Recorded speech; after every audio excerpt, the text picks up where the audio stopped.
Vahit geriye koşun, geriye, geriye.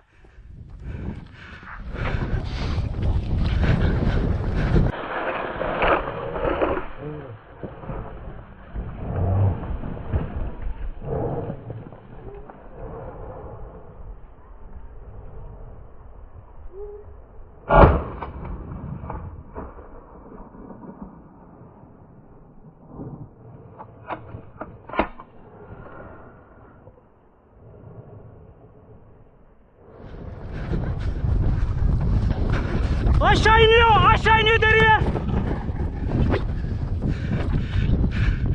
Deri aşağı iniyor deriye, yaralı.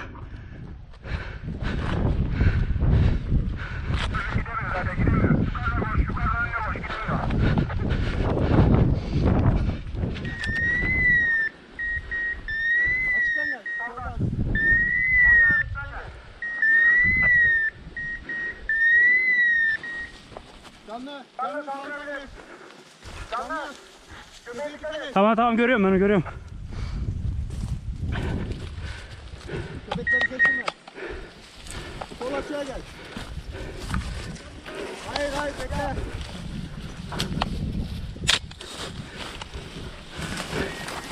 Şırt dedi, yıkıldı.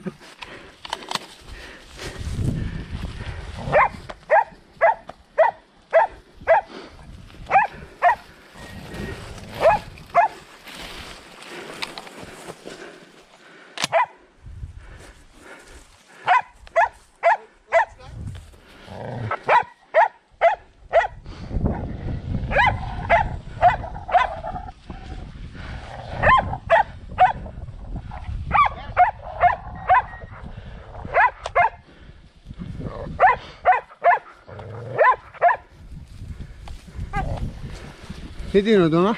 Ekmişi mi? Aynen.